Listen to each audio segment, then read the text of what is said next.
Oh, that's right. We're right here, Sharp Facets Gallery this afternoon, and boy, do I have a treat for you.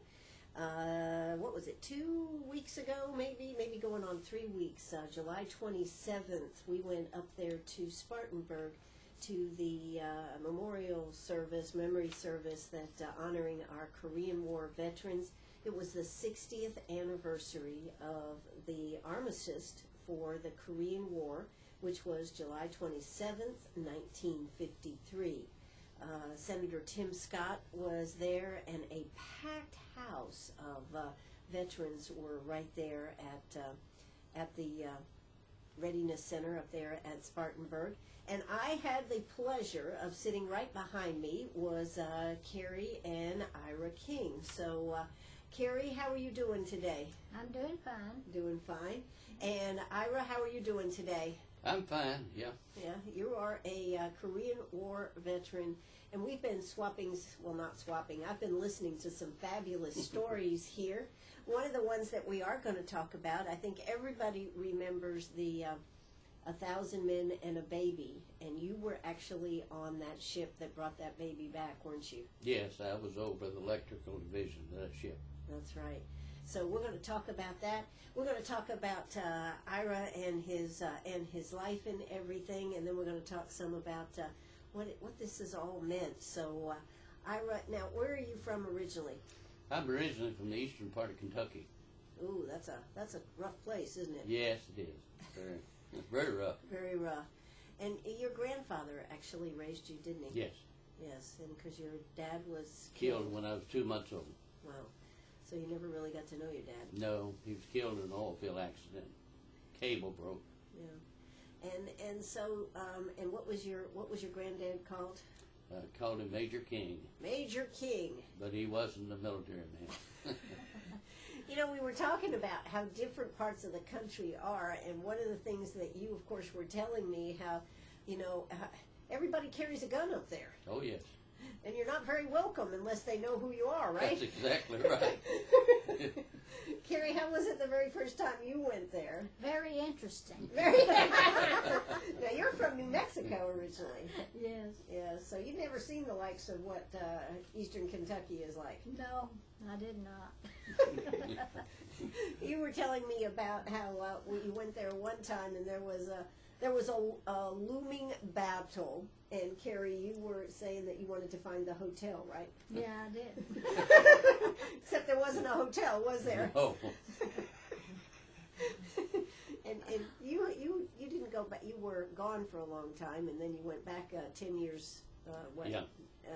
And you were trying to find your oil field stake. Yeah, find the properties lines, and they wouldn't do They wouldn't even have anything to do with us until my cousin went over and cussed them out and told them who we were. Then, by that afternoon, we had half of City Hall out running around the country trying to find the stakes.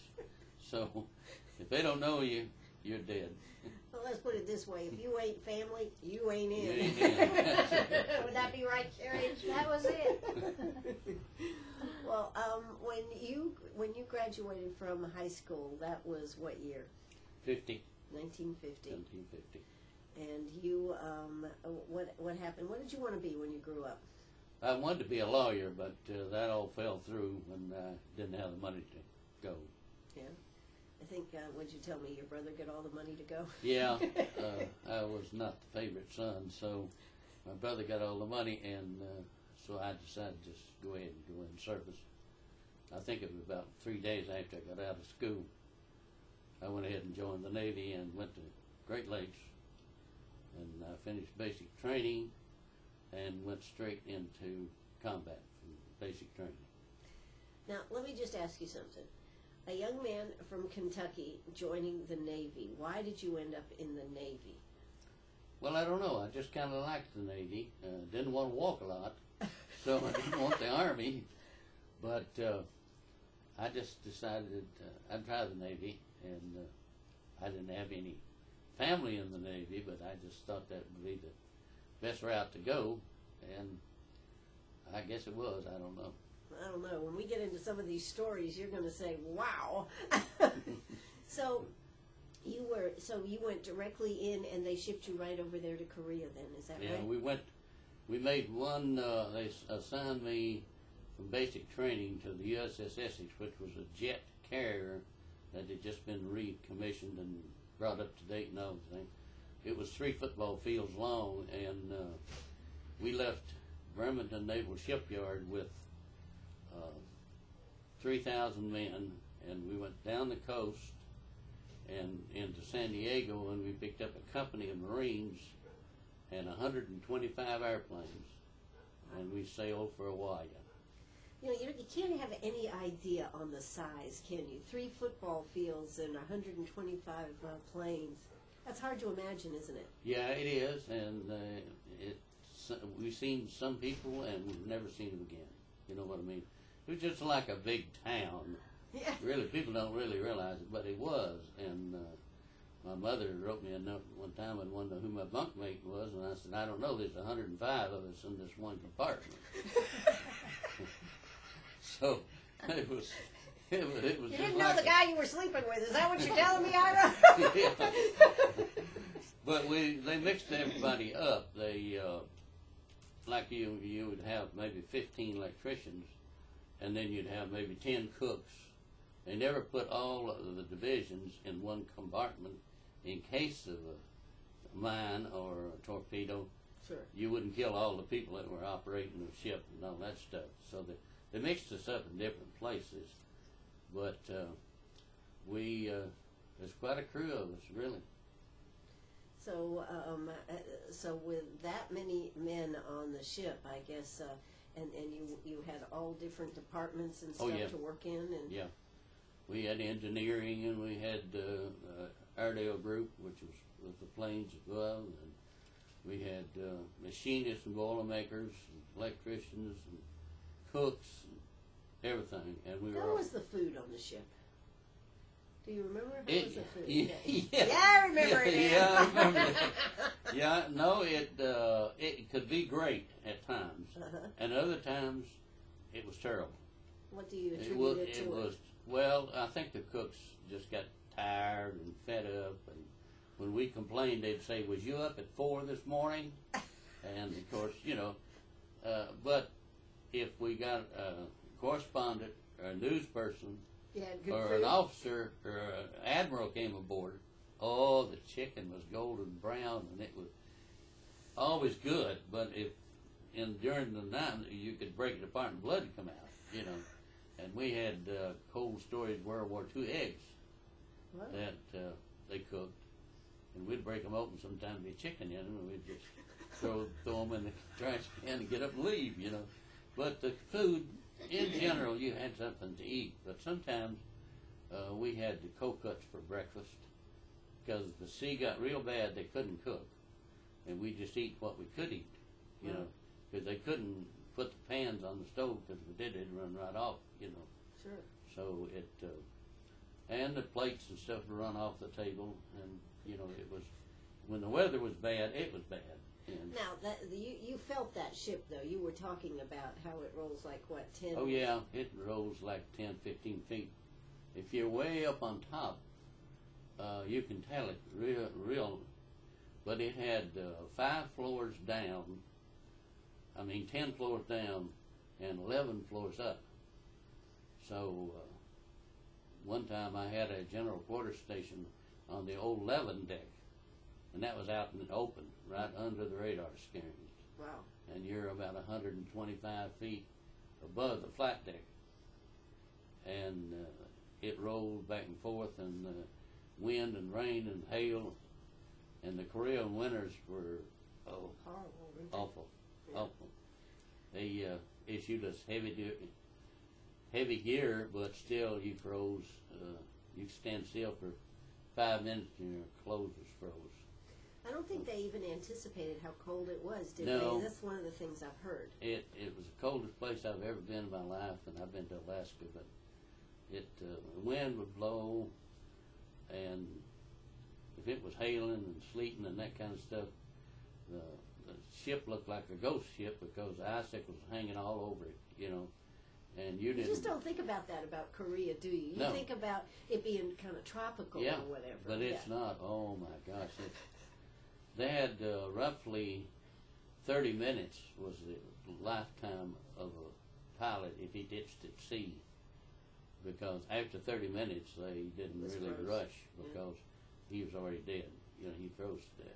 But Now, have you been on cruises? yes, Yes, I mean, I just wondered if you got off that ship and if you said, I never want to be on a ship again. no, we went to Alaska and took that cruise, and since we retired, her and I have been to 13 different countries. We like to travel. You like to and, travel? You like to take the ships? Yeah, I like the ship. She gets a little sick, but it doesn't bother me because I stayed out 58 days one time and never seen land, so it didn't Doesn't bother bother me, you, but yeah. it bothers her. Okay. All right, when we come back, we're going to find out how they met. This is an interesting story right here. We're going to go talk a little bit about September 16th, 1951. There was a big fire there. And you're going to hear some interesting stuff. So keep it right here on WCRS 1450 AM. Don't you go away. We'll be right back. All right, we're right back here. Sharp Facets Gallery. I'm Eller. I am here with Carrie and Ira King. They are, where do you live now? Where do you live? Spartanburg. Spartanburg, that's right. And what did you do when you got out and everything? What was your career path? I went to school on office for machine repairs in Indiana for 3 years, and then came to Spartanburg and managed a place for a company, and then after that I went in business for myself, and I had run my own business for about 27 years. Oh, that's great. Would you want to do a business today? No, not now. Not now. I got out. at Neither just do the I, right but time. I have to. Yeah. No, there's been a lot of changes in the office machine deal, Yeah. and Walmart and the other ate our lunch. You know that's. But I sold out at just exactly the right time, and done great, great. But That's good. it was a lot of work. I had 14 employees, and it's hard to ride herd on 14 people, and you know. It is, absolutely it is. People don't realize how tough it really That's right. is, yeah. But the guy I sold out to, he told me, he said, "Why didn't you tell me that you had so much problem with the employees?" And I said, "Well, that's just part of the game." You know what I mean? You have more trouble with them than you do customers. Yeah, You know? that's true. That's true. Well, Carrie, how did y'all meet? How because you didn't know him before he went to war. No, I didn't know him. He came home with my brother one time when I was in Phoenix and I was in nurse's school. And I dated him then. And we seemed to just hit it off. And then I was in Long Beach, California when he was stationed there. And we dated then. You had a hookup, is that what you're telling That's me? it. You hooked up, yes. That's right. That's right. We just kind of hit it off. So was he? Did you dated when you were in Phoenix, right? Mm-hmm. And then was he still in the service and went away? Mm-hmm. And did you correspond? Send Yes, letters? we did. Yes, Yeah? we did. Okay. So there was. What did you think of her now, Ira? I need to know. I thought she was kind of cute, so. He was a good-looking sailor. He was. I tell you what, I got a picture here. I tell Yeah. you what, isn't that's Ira, right? Yes. Yeah, that's me just outside the Petty Officers Club in Yokosuka, Japan. I That's just went over for supper and come out and took that picture. It's a nice looking picture. Absolutely, great picture. So, so you thought she was good looking, right? Kind of cute. Excuse Yeah, me, let me get it and right. Kind of she cute. was interesting, and of course we was there just for a short while, picking up ammunition and different things, and then we left there and went on to San Diego, and then from there on into Hawaii, and Hawaii. Our main base was Yokosuka, Japan, because we couldn't go into a lot of harbors because we drawed so much water. I think it was like 40 feet. You had to have a lot of water to get a big ship like that in. So when you met her, after you dated her for a little while, and here you are out at sea and everything, did you say, I'm going to marry that gal? Yeah. You think that. You got a lot of time to think. But everything worked out pretty good, and we've been married for many, many years now. How many years you been married, Carrie? It'll be 60 December 3rd. December 3rd. Wow. What did you think when he went off to sea, and did he look kind of cute in his uniform here? What did you think about him? Did Well, you think? I missed him, but I was busy going to school and working. So, if he came back, okay, but if he didn't, you were moving on. Is that what you're telling me? I prayed that he would come back. Right. But, I mean. Yeah. But I had no idea what he'd been through. Yeah. It's an amazing story. Ira, one of the things that I think, they call it the Forgotten War. Yeah. Why do they call it the Forgotten War? I don't know. I think a lot of people didn't really consider what was really going on, because we had recently the Republic of Korea invited me back for the 60th anniversary, and they paid mine and her way and wined and dined us for a week. Wow. And it was so nice to us, it was pitiful.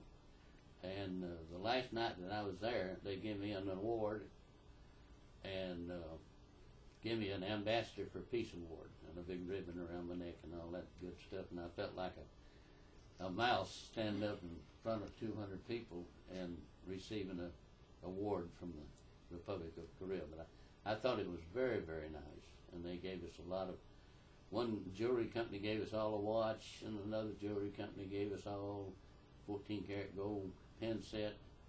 They didn't give you a car, did they? They make cars over there today. Yeah. I don't know what they do with their old cars. I never seen a car over 5 years old. For real. And the 6-lane highways and the brick streets is nothing that I remember. I didn't see anything that I could remember. I believe it. I just couldn't. When we left there, it was rumbled. And Yeah. now it's beautiful, high-rise buildings, apartments, and it's just clean as a pin. And on the hotel that we stayed, they had 20 flags flying out in front. Wow. 16 that sent troops to fight, and 4 that sent supplies. Wow. And all they did was bow and shake your hand. Now, how many people were in your group? 125. Wow. They were from Denmark, United States, and the Philippines. Any people that you knew? I didn't know any of them, but I fought with them. They were all there together at Right. the same time. But it was a wonderful trip, and the people are so nice, but they're so advanced electronically over us. It's Kind of scary. it's just amazing, how it is. And their rooms are beautiful, and they have a full computer setup in there with different voltages and everything, and you can go in there and take your computer and do a whole day's work right in your room. Wow.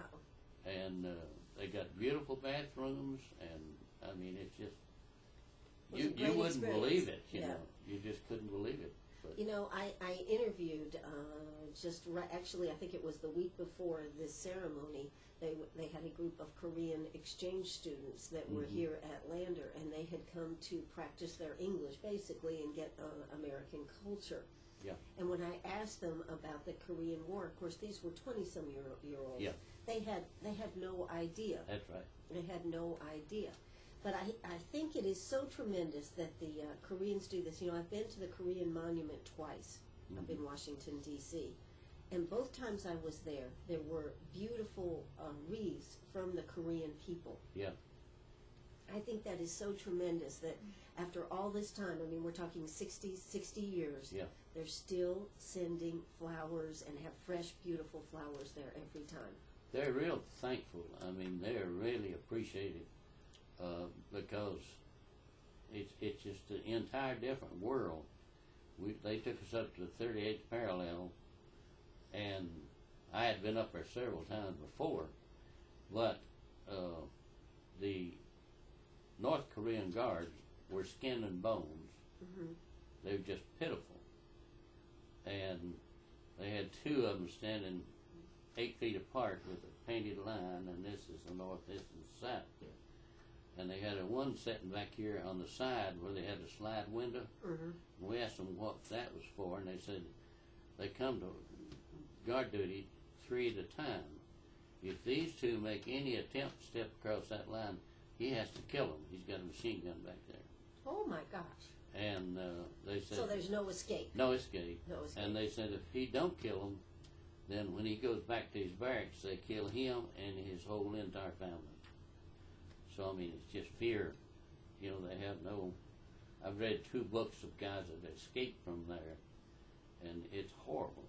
I don't know why the United Nations lets it go on like that, but Sure. people have no say. This boy that escaped, him and his friend was going to go, and there was snow and stuff on the ground. They have electric fence. If you try to cross it, it'll kill you. But he slid into it, and this guy, it killed him, and this guy crawled over top of him. Got some shock, but it didn't kill him. And he walked for 6 days to get to China. Wow. And China fed him, gave him some food, and helped him get a job. And the Chinese people were pretty good to him, you know. Wow. Is that in the book you read? Yeah. Yeah. Wow. Well, listen, we are here with Ira and Carrie King. We're talking about 60 years was the anniversary, July 27th. We're talking about that forgotten war that's not so forgotten, particularly to the Korean people it's not forgotten. And for all the people that were there, up there with Senator Tim Scott, it wasn't forgotten. And, you know, Ira, I haven't thanked you for your service to our country, but I want to thank you for your service to our country. And we're going to hear Join the News in Progress, and we'll be back. Don't you go away. Ugh, are you a pirate or a pack rat? Do you have a vacation of a lifetime sitting in the attic? Or a college tuition hung on a wall? Or is a fabulous retirement hidden in your jewelry box? Bring those items to Sharp Facets Gallery. We can establish value and buy from you or sell for you. And so ends another chapter at Sharp Facets Gallery, 72 Bypass, and on the web, sharpfacets.com. I'm here today with Carrie and Ira King. He is a Korean War veteran, and we were just talking about your trip when you went back to Korea. You actually went in May of 2012, right, Carrie? Yes. Now, Carrie, you were just telling us off the air, and people may have heard a little bit of it, about going to the monuments and whatnot and seeing the Korean children. Tell us the experience that you had when you were doing that. Well, the children would come for a field trip, and they loved the veterans. They would hug them. They would kiss them. They had flowers. They would give them a flower. They had made things at school, and they would give it to us. They looked like little carnations. And they were just only too proud to talk to the veterans.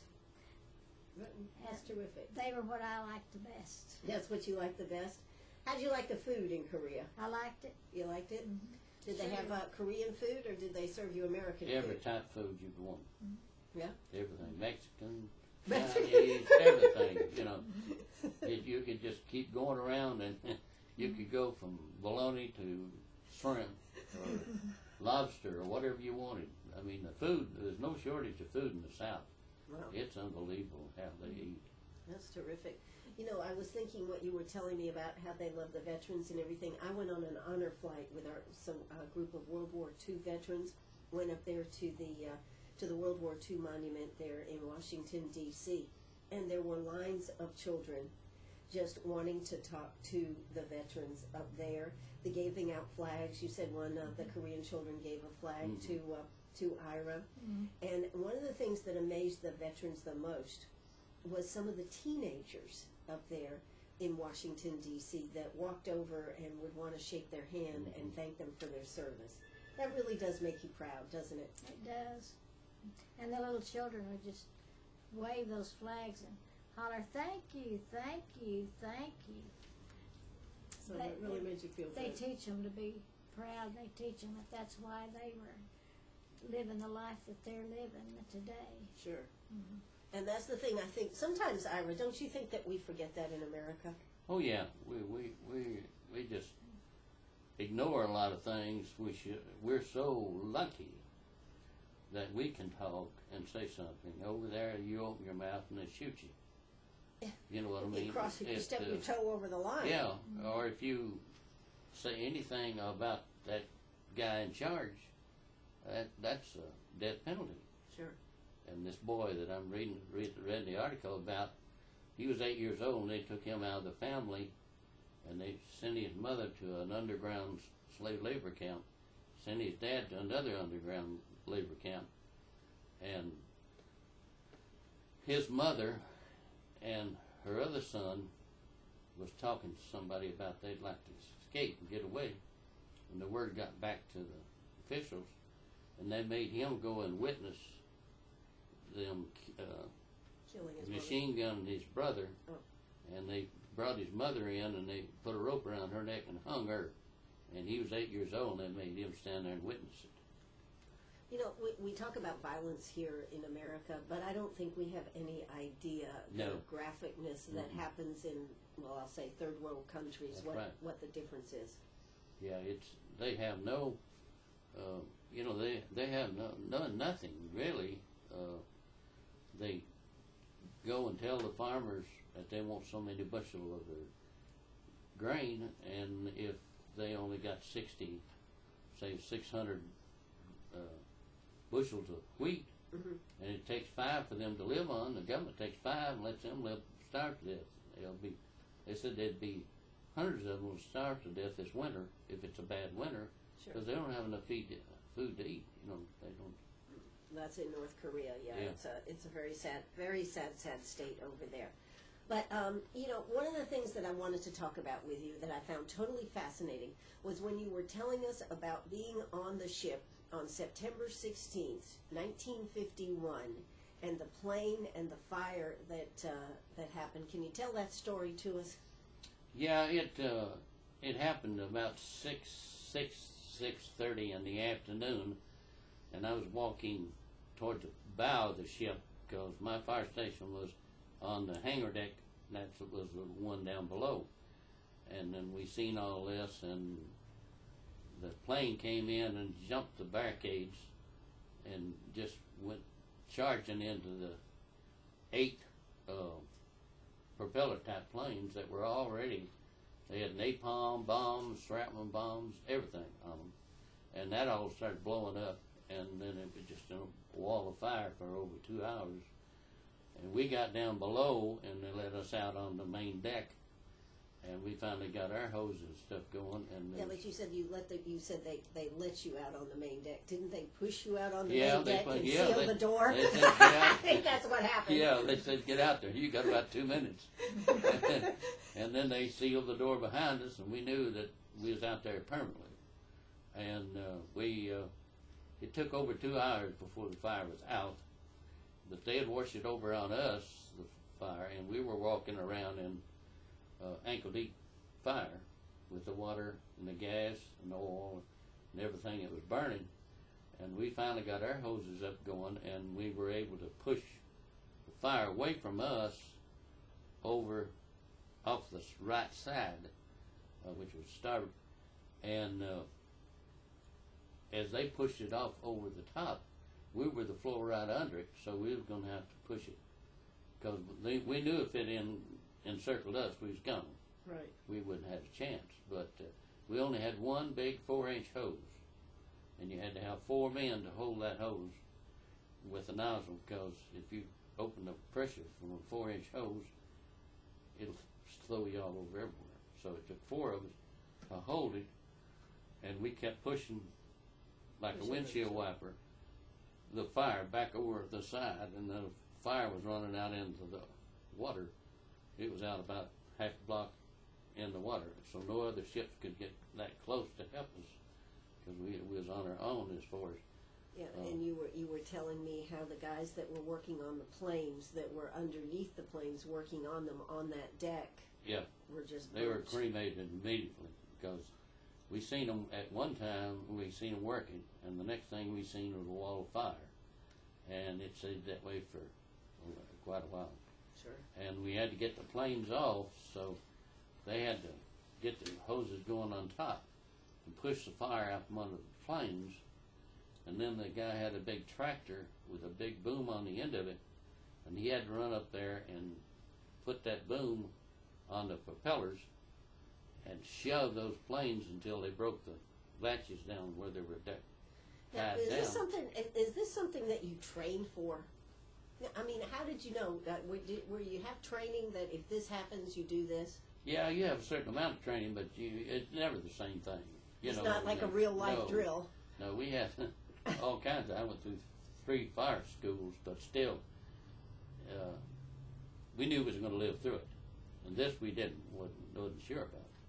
But all the guys that were involved with the planes, putting fuel on them, filling the machine guns up inside, and working on the bombs and stuff that they were putting the primers and stuff in there.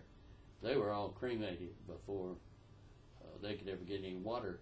They finally got water under the planes and pushed them off. Then the guy could come up with a tractor, and he could release them, get them released. He'd hit them on the propeller and shove them over backwards, and then they'd go over the side into the ocean. But we were down underneath. We could see them hang every once in a while. A plane would hang, and you could see the fire going up between the bombs. It wasn't a good feeling, really. It wasn't a good feeling, I guess not, Ira. But as 8 of us went out, and only one guy of our group got killed. But if it had encircled us, it would have burned us all up. Because we knew that we couldn't let it get around us, all the way around, because it was too hot, and I had some face burns and hand, but I wasn't burnt bad enough to scar, so I was lucky there.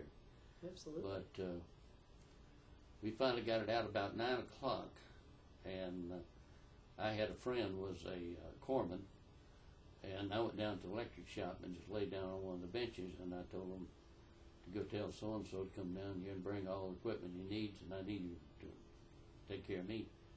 And he came down and brought his stuff, and he treated my burns down there, and then I just went and took my shoes off and fell in bed, because I was so beat. We was all beat up pretty bad, but I had to muster all the electricians the next morning, and every company everybody had to be accounted for, and the last word that I got, you never get everything. Nobody comes out and tells you everything, but the last word I got was we were 32 men missing and 9 planes, because they pushed over 8 of the propeller jobs that was on fire, and then they pushed the guy over that was in the jet, and he's still strapped in somewhere in the bottom of the ocean, because they just shoved him right on over, and we never had no chance of ever getting him out, because he was totally inflamed. Now, were there any explosions? Oh yeah, about 3. I think the first one was when he hit the first plane, and that tank blew up, and then it was just chain reaction right on through, and until they all blew up, and then it was. Now, what about the flagman? The flagman you were telling me how the flagman jumps off and has a little bunker to get in. What happened to the flagman? he has a net to the side, and he net to the side. And it's not even a bunker; it's a net. Okay. No, it's a big heavy net, and it's kind of like a basket. Yeah. But if he stands there and waves the plane, he tells the plane, raise the wing, but if the pilot is damaged, he's hurt, he's not going to listen to him. He's going to try to get that plane on that ship. Right. Because he knows if he goes in the water, he's probably not going to make it. But that guy, he crawls in and out of that basket all night long, when they're bringing So what him. happened to him? Did he survive, or was he killed?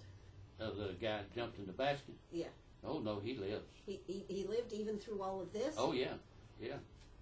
He jumped in that basket 8 or 10 times before 10 or 12 planes come in, because, they come in, they may not have no wheels. Right. Then they have one wheel, and he wants them to ditch it. Right. Junk the plane. But they don't want to, because they know they'll be in the water. Right. And if it's winter, that's murder. You told me, in the winter, 30 minutes in the water? Yeah, and 30 minutes was about the limit. Mm-hmm. And if you fell in the water, it was, and the wind blew, and the rain poured, and the sleet and the snow and You the wouldn't think icicles. of that in Korea. You Yeah. just wouldn't think of You that. just don't You think think of of it. Korea as, kind of warm and balmy, don't you? Yep. In the summertime, it was so hot and so dusty and so bad. But then in the winter, I guess coming down from Siberia and up in there, it was so cold. A lot of guys froze to death. Froze to death. Yeah. Oh, yeah. There's a lot of them. And that I was reading this one book where this Chinese officer, they took him back and was touring and showing him places where their men fought. Mm-hmm. And he said, well, what's those guys doing standing out there in the field? The war's over. And this guy officer was showing him around. He said, they froze to death. They froze to death marching. And they were standing out there in Wow. the snow up above their knees. That really makes more sense, though, when you see the Korean monument there in Washington, D.C., when you know that it was cold. And we've seen some pictures where the snow and everything at the monument Yeah. there, and the guys, they look so gaunt. Yeah. Yeah. Yeah, it was, and if you happened to get a bunk where there was an open door or an open hatch that had to stay open, and you could lay in your bed and look out and watch it sleet and snow, I slept many nights with all my clothes on, my shoes, and my 2 blankets, and take my body bag and zip it up, just let my head stick out, Yeah. and still freeze. It's just so cold. Unbelievable. Miserable town. I don't know how the people in the villages live. I don't know how they could stay warm in the little huts that they have. And they build a fire in the floor, down in the hole in the floor, and they heat the floor. Mm-hmm. But I'm cold-natured anyway, and I don't know how they ever took it really. Knowing this type of information, they had Lieutenant Bill Funches that was there, that was the speaker. Yeah. And being they didn't call him a prisoner of war, he was a war criminal. Yeah. What he went through, when you think about the cold and everything, it is amazing that he survived. He survived. Yes. Yeah, it's they just and I read another article that I do a lot of reading and I like history and this stuff. And this one guy, he had taken a trip to China and one of these tour deals. Mm-hmm. And they had to walk past this farmer's place. And he said the closer he got to this farmer's place, he seen this guy out splitting wood. And he said, gosh, he looked familiar. And said they walked up fairly close, and he said, he was my friend that I served with and went missing. And he said he recognized me and I recognized him, but we couldn't say a thing. Wow. And he said they had give the Chinese him for slave labor, and he'll work there the rest of his life, Now, when you think back over your whole experience with that, Ira, what type of memories do you have from all that? Well, I have PTSD, and I'm on 60% disability, but I think I'm lucky. I know I'm lucky because I don't think you're going to go until your time comes, because I had a lot of close shaves. There's always something going on, and you could walk into a propeller or, anything could happen. I had a good friend that walked into an airplane propeller, and he was ducking on the planes, and he just happened to come up under one that was warming up, Mm-hmm. and they shoveled him up. I mean, it cut him off pieces. But you see a lot of things that happen, and you wonder why not, how come it wasn't me? Right. But I guess the closest was as they brought the fire, trying to push it off the front, Mm-hmm. sometimes we get a crack in the flight deck where the plane had cut the wood and stuff, and they kept running the fire forward, and when it comes to that crack, it run down the wall, and we looked up, and There was the wall was burning, and the napalm was pouring down into this 50 caliber machine gun shells that the planes used. Well, some of those boxes started blowing up, And you were right there. we were right there. We couldn't go anywhere. We were just out in the open, and we had to stand there. And you'd hear them go off, and you just wondered who's next, you know. Well, the guy standing shoulder to shoulder to me, one of them went off, and it must have hit him somewhere in the upper chest or something, because he just floated away and hit the wall and fell down on the deck. Never moved, never said a word or anything. And of course, one of the other linemen had to come up and take my place, and I took his place. But he lay there, I guess, 15 minutes or so, and as soon as they got the napalm past that crack, then it stopped running down on us, and occasionally we could shoot a little water up there and stop it, but you know, that's the thing about war and that type of thing. And, you know, I've heard stories like this for Vietnam where you just had to keep going. yeah. I mean, you couldn't stop. We couldn't stop and go over there because we knew he was dead. And you don't survive a 50 caliber machine gun bullet from the plane. And after a while, the fire got out of hand and it tried to get around us. And we had to switch from over there and bring the hose around here to shove that off on the other side. And when we did, pressure from a 4-inch hose just raised him up, and we floated him around, and he floated off underneath the rail and went over into the ocean. But he probably had such a big hole in him that he sunk. You know, nobody picked him up. Well, you know, these are the stories of war, and this is what happens. But you know, to be able to survive it, Carrie. I mean, you know, when you hear these stories, what do you think? I mean, you were in nursing school and being a nurse. Were you in the service or anything with Army nursing or anything? No. But what do you think when you hear some of these stories? I think we have a wonderful, wonderful group of veterans. And they have done some beautiful work. They have, and they've created a country where we still have the opportunity to be free. And you don't realize it till you see South Korea, what a great country it is, and how the people appreciate it. And the only thing bad about bringing the baby back was the good part, but think of the ones you leave behind. That's right. And I want to get to that and talk about that because Ira was on the ship that brought back that baby, and we have, I think, enough time to be able to talk about this.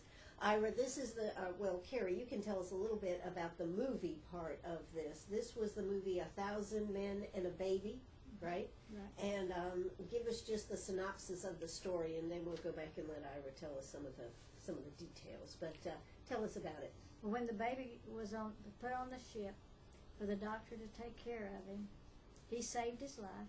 Well, But he was part white, and that was the problem. They thought the baby was going to die. Yeah, he was red-headed and blue-eyed, and Red-headed and blue-eyed. and they knew he wasn't gonna. They knew he was half Korean and half American, and they And had the taken. hospitals, I think, I mean, I don't mean to interrupt, but the hospital there, they would actually just throw him, literally almost throw him to the side, wouldn't That was the orphan's home. Orphan's home. And the Korean nurses wouldn't feed him. So that's why the chaplain wanted to bring him to the Point Cruz. And all of the men wanted to be his buddy. They watched him as he grew. They watched him as he turned over. They watched to see when he could set up. They bought him clothes. And they used, what did they use, sheets to make diapers? Yeah, Is that what I they used read? sheets to make diapers, and then when they'd run the sheets up on the flag thing, and the other ships would say, "We can't read what you've got."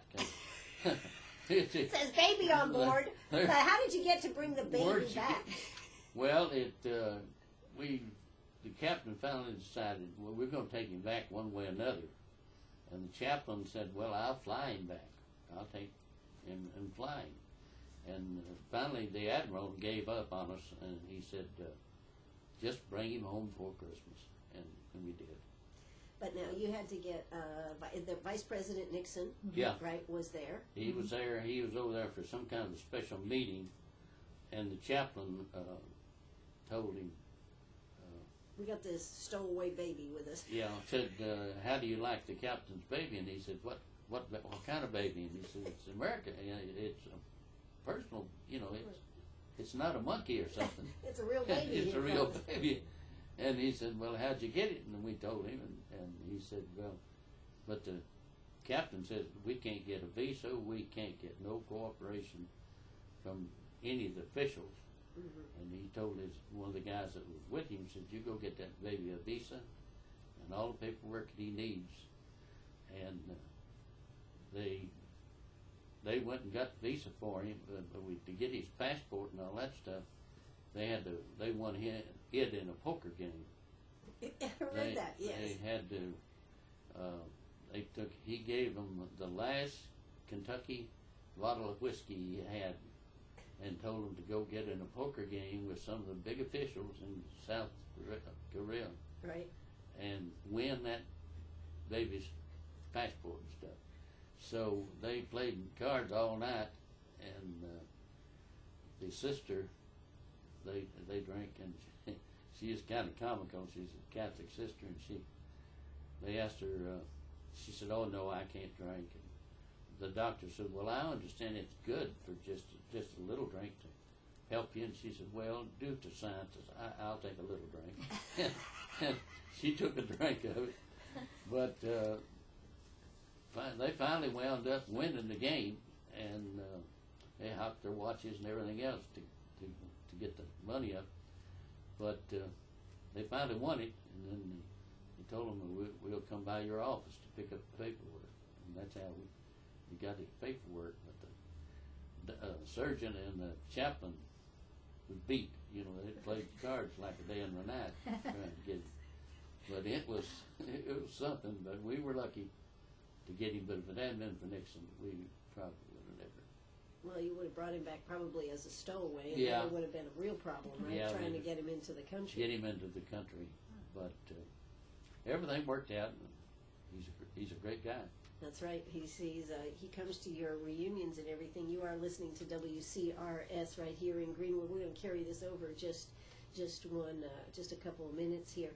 Well, Ira, I was reading the article. What did you have? A bomb carrier that you made into a carriage? Yeah, we took crates that the bombs were put a board on them, and the guys took those and cut them down, cut the wood out of them, and made them a crib. That's the only wood we had. Right. So they made this crib out of a bomb crate, And then you had a carriage, though, that Yeah. was used like a bomb carrier Yeah, or something. bomb carrier. Yeah. Yeah, it. And what did it do for the morale on the ship? Oh, everybody liked it. Everybody really felt close to him, really. But, And he was adopted by one of the members. surgeons. The surgeon actually had adopted him, and I read in the story that they had 3 daughters, I think, or Yeah. she had lost 3 sons. Yeah. So they adopted. They adopted him, and one of his sisters and his mother put on a reunion down in Florida one year for us, Mm-hmm. and we all went down there. So you got But, to see him. Yeah, but he's quite an interesting person, and this he's just one of the lucky million, because the streets are full of them that were Left half-breeds or left behind, or homeless, or parents was killed. And they had a bad habit of coming into the villages and killing the adults and let the kids just freeze to death or starve. That was one of they'd do it at night. Yeah. Yeah. Well, Ira, I tell you what, this has been such a wonderful experience for you to share. And, I think it brings the Korean War, more to the front, because we've talked to somebody that we know that was there in Korea. And I really appreciate you taking time being here. And again, I want to thank you for your service to our country. Thank you. And Carrie, thanks for bringing him here too, and y'all sharing your story. This was fun, wasn't it? It was, and we enjoyed being here. Well, thank you so much. This is WCRS right here in Greenwood. We have been talking to Carrie and Ira King. Ira is of course, a Korean War veteran, and his wife. They're from Spartanburg. Thanks so much for being here today. Bye-bye, everybody. That'll do it for us.